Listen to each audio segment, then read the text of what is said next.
हमारी नवरात्रि विशेष श्रृंखला में आपका स्वागत है, जहां हम कहानियों को उजागर करते हैं। इस भाग में हम आपको चंद्रघंटा की दिव्य कहानी के माध्यम से एक मनोरम यात्रा पर ले चलेंगे। नवरात्रि के तीसरे दिन मां दुर्गा की तीसरी शक्ति की पूजा की जाती है। देवी दुर्गा के इस अवतार को मां चंद्रघंटा के नाम से जाना और पूजा जाता है।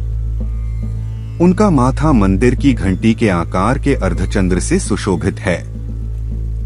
इस अवतार के जन्म के पीछे की कहानी इस प्रकार है। देवी सती ने एक भव्य यज्ञ की अग्नि में आत्मदाह कर लिया। अपने अगले अवतार में मां आदि शक्ति पार्वती के रूप में जन्म लेती हैं। इस जन्म में उसके माता पिता पर्वतराज हिमवान और मैना हैं।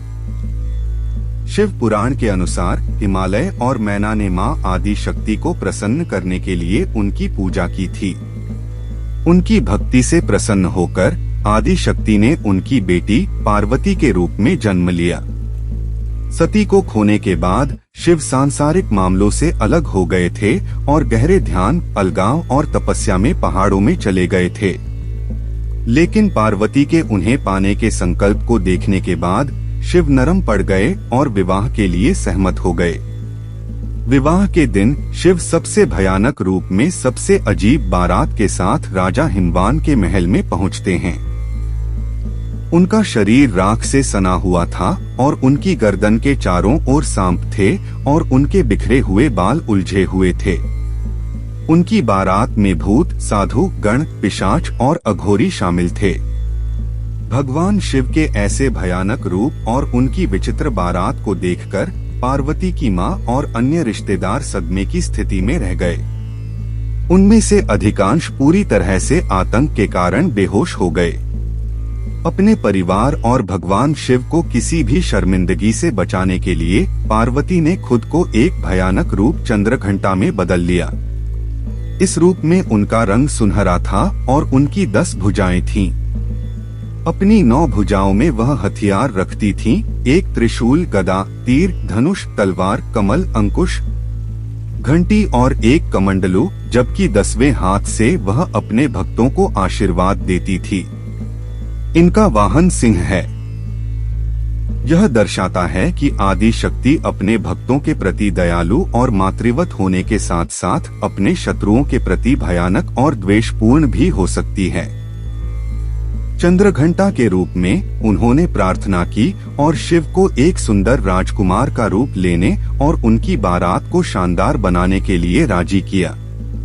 इस प्रकार शिव अनेक रत्नों से सुसज्जित एक आकर्षक राजकुमार के रूप में पुनः प्रकट हुए। शिव और पार्वती का विवाह विधि विधान से संपन्न हुआ।